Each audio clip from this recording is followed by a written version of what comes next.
Hace más de 6 meses que la administración Trump 2.0 cortó el grifo de la energía a Cuba. Literalmente intimidó a los países del mundo que nadie se fuera a atrever a enviar energía a la isla. Únicamente alrededor de marzo entró un buque con origen ruso. Ahora, obviamente no hay que ser un genio para darse cuenta que no importa qué país sea, si usted le cierra el grifo de la energía, las operaciones civiles de todos los días se van a ver severamente limitadas. Y hoy los cubanos están sobreviviendo con 24 horas de apagón, 48 horas de apagón, 72 horas de apagón o mucho más. En esta especie de asedio cuasi medieval en el cual muchos estadounidenses o muchos cubanos americanos no quieren ver la responsabilidad que tienen en lo que está pasando la gente en la isla y simplemente quieren culpar a todo del otro lado. Si bien claramente la situación que tiene Cuba hoy es en gran medida también responsabilidad del gobierno del régimen comunista autoritario que han establecido. Pero 6 meses después de este asedio cuasi medieval, hay que hacerse la pregunta, Marco Rubio, ¿hasta cuándo? ¿Hasta cuándo vamos a contribuir del lado de los Estados Unidos, el país más próspero y más poderoso del mundo, a someter a los cubanos a esta especie de castigo colectivo donde la gente prácticamente no tiene vida, porque así se va a lograr algún tipo de objetivo político? Porque esa es la manera que los más poderosos del mundo han decidido que es la manera en que van a conseguir sus objetivos políticos. Pero tiene que haber un límite, tiene que haber una fecha de expiración, tiene que haber un momento que digamos no vamos a colaborar más, no vamos a continuar haciéndole la vida a los cubanos en la isla, a los cubanos comunes, a los cubanos a pie, porque los dirigentes o están conectados a circuitos especiales o tienen su propio generador, pero son nuestra familia, nuestros vecinos y los cubanos de todos los días los que están sufriendo esto. ¿Para qué y hasta cuándo? Y eso es lo que vamos a estar conversando en este video. Vamos a hacernos esa pregunta: ¿hasta cuándo va a ser esto, Marco Rubio? Y vamos también a ver lo que yo creo que es un giro interesante de los acontecimientos proveniendo del gobierno cubano. Yo soy Kenneth Roth, esto es 23 y Flagler. Si les gusta nuestro contenido, regálenos un like, suscríbase y como siempre vamos de cara al video.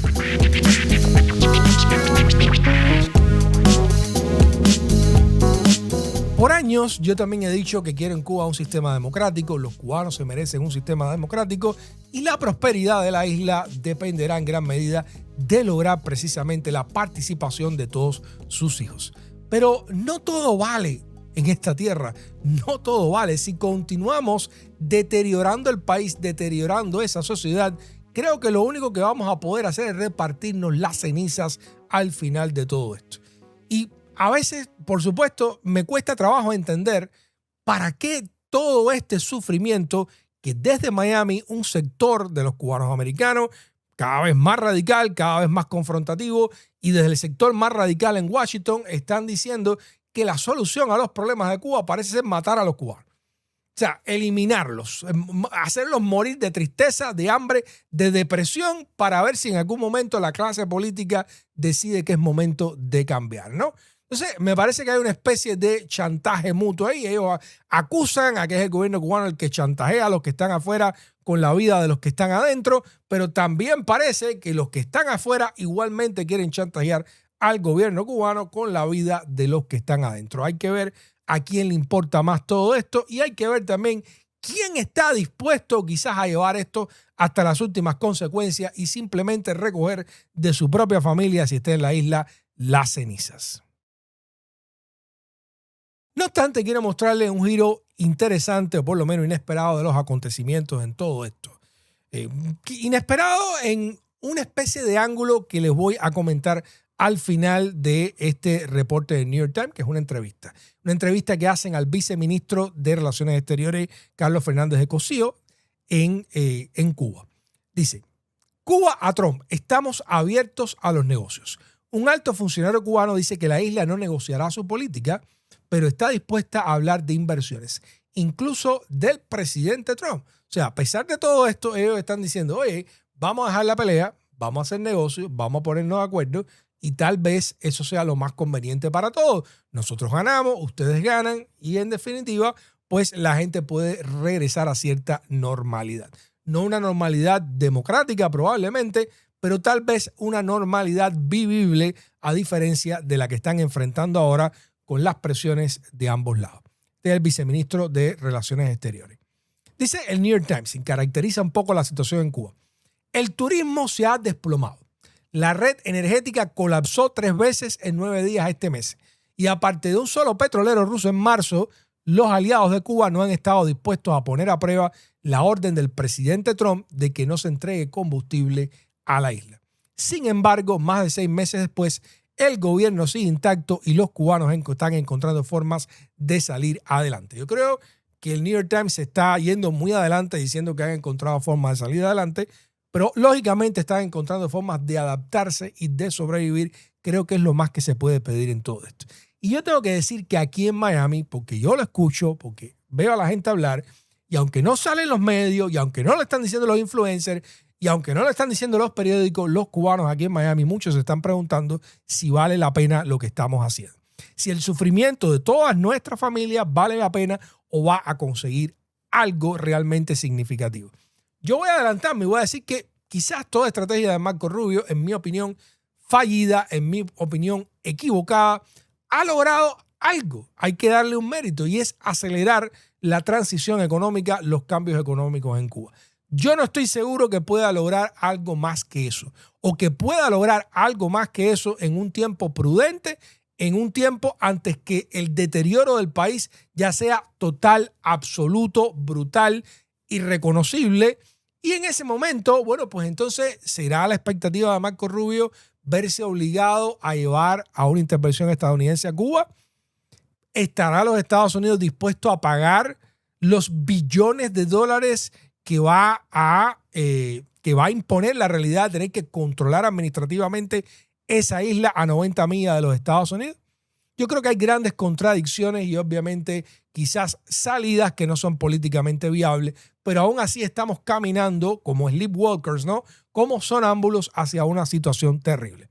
Quiero continuar ahora con esta entrevista del New York Times porque es un ángulo interesante en todo esto. Lo que dice el viceministro de Relaciones Exteriores de Cuba, dice que la principal estrategia de Cuba para escapar a la ira de la administración Trump era promulgar una serie de cambios en la política económica, incluida la apertura del país a la inversión extranjera.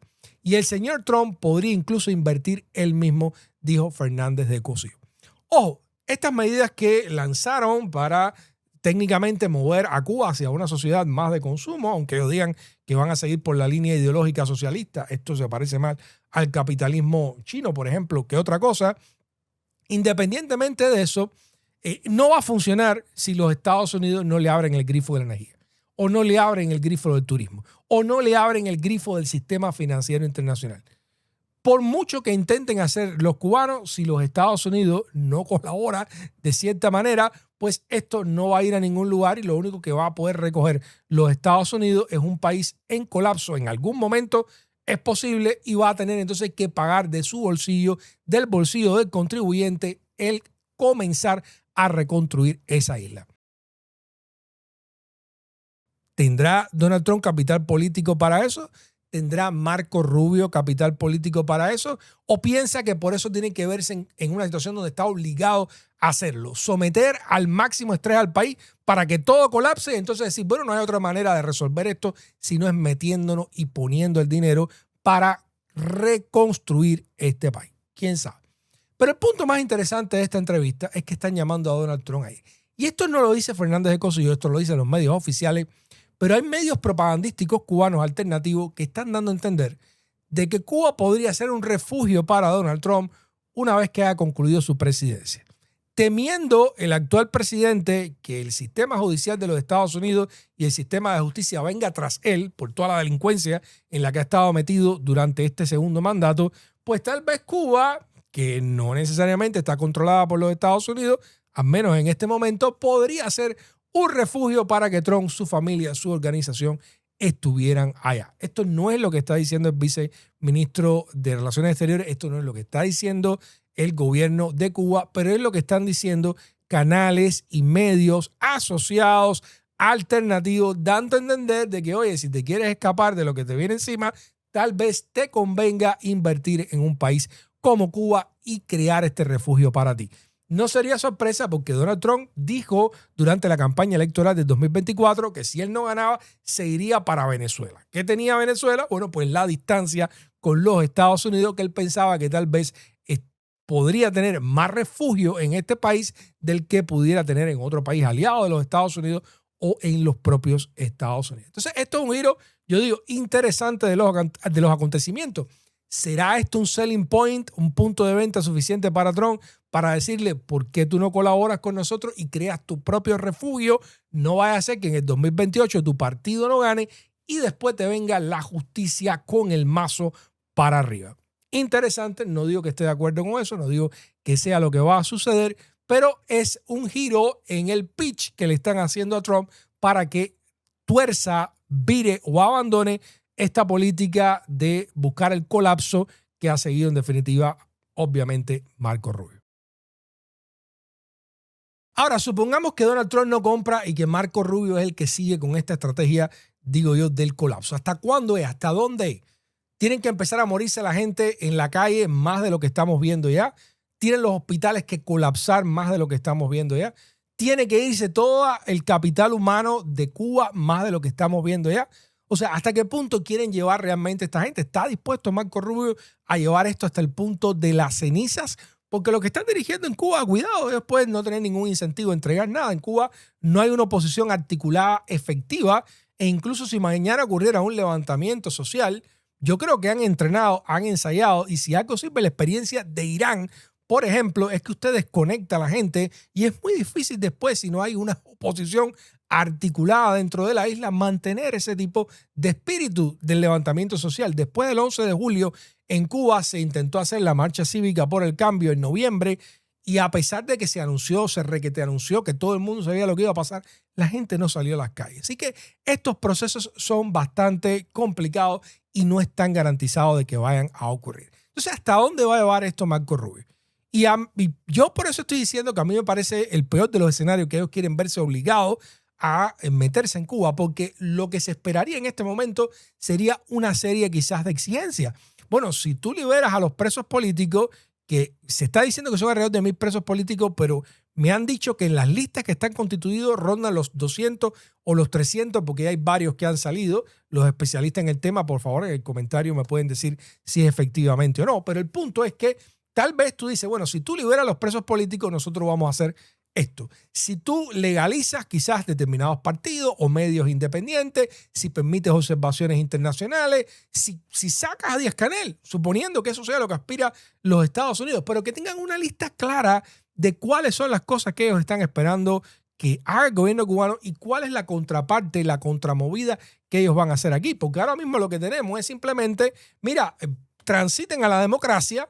Primero era, vamos a hacer un cambio económico. Bueno, ya están haciendo el cambio económico sin ceder el poder, pero ahora no, ya transiten a la democracia. Ustedes, o sea, son una serie de afirmaciones vagas que no dejan bien claro realmente todo esto que se está sacrificando a la población civil de Cuba con el cerco energético y con todas las sanciones generales, no deja bien claro exactamente de cómo es que se va a resolver, de cuándo va a variar, de cuándo va a cambiar, de cuándo podemos empezar a ver un alivio para los cubanos dentro de la isla. No está quedando claro, ni Marco Rubio ni la administración de Donald Trump han dicho cuáles son los puntos exactos que ellos quieren, si hay alguna consecutividad o no. Y si lo que están aspirando es a un cambio económico, que digan exactamente cuáles son los cambios económicos que ellos están esperando y entonces habrá por más o menos presión sobre el gobierno cubano para que haya esos cambios económicos. Pero por lo menos tendríamos noción de hasta qué punto el gobierno de los Estados Unidos considera continuar contribuyendo con la asfixia económica, hay que decir en este punto, humanitaria de la sociedad cubana. Si no dicen nada, si no dan una lista de puntos, si no hay claridad de hasta dónde se va a llevar esta política de asfixia, pues entonces hay que asumir que lo que está provocando Marco Rubio es, honestamente, la desaparición del aparato administrativo cubano. Que ante tanta carencia simplemente el gobierno cubano no pueda gobernar, no puede ejercer orden dentro de la isla y que los Estados Unidos entonces ya no podemos hacer otra cosa que meter a los marines y controlar aquella isla de la manera que nosotros entendemos, quizás como está pasando en Venezuela, que están administrando el petróleo, el oro de Venezuela, se lo están metiendo porque nadie sabe dónde está el dinero y para los venezolanos no hay nada, ¿no? Lo que sigue habiendo es represión, Delcy Rodríguez y una promesa que en algún momento, quién sabe, habrá elecciones. Hay que ver cuánto dinero tienen que recabar del oro y del petróleo venezolano para que digan, bueno, vamos a hacer elecciones y ya no podemos estirar más este chicle, ¿no? Pero bueno, habría que ver desde este punto en Cuba hasta qué punto ellos están previendo esto. Pero lo cierto es que si tú sometes a Cuba a este nivel de estrés, tú no sabes cuándo va a pasar. Tú no sabes cuál es el momento en que el gobierno va a perder la gobernabilidad. Tú no sabes qué te va a producir de ahí. Tú no sabes cuánta gente puede perder la vida, la salud, por no tener una infraestructura civil mínima. Y a mí me parece que ese lamentablemente está siendo el escenario más visible hoy, el más posible y la única lectura que yo puedo hacer. Entonces, si ese no es el resultado que ellos están buscando, donde la familia de cualquiera de nosotros se puede morir en el proceso, pues entonces hay que preguntarle a Marco Rubio, ¿hasta cuándo es esto? ¿Va a valer la pena este sufrimiento? ¿Ha valido la pena todo este sufrimiento acelerado, adicionado durante estos últimos 6 meses?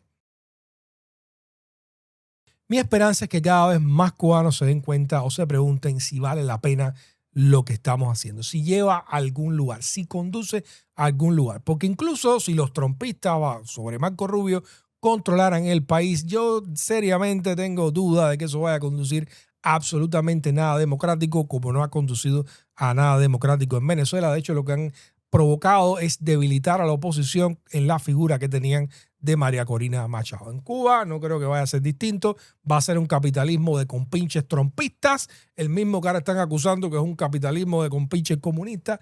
Veo la cosa por ahí porque en definitiva si se impone por la fuerza, como mismo Fidel Castro impuso el poder por la fuerza en el 1959, los mecanismos democráticos tienen poca probabilidad. Esa es mi opinión, pero en cualquier circunstancia el punto que quiero resaltar en todo esto es ¿hasta dónde vamos a llevar a la gente en la isla? ¿Hasta dónde vamos a empujar el deterioro de esa sociedad? ¿Hasta dónde esta política de asfixia total, de asfixia absoluta, va a tener algún resultado positivo para los cubanos? Yo, honestamente, tengo que preguntarme, Marco Rubio, ¿hasta cuándo? ¿Qué piensa usted? Déjemelo acá en los comentarios. Yo soy Kenan Roth, esto es 23 y Flagler. Si le gusta nuestro contenido, regálenos un like, suscríbase, nos vemos bien pronto.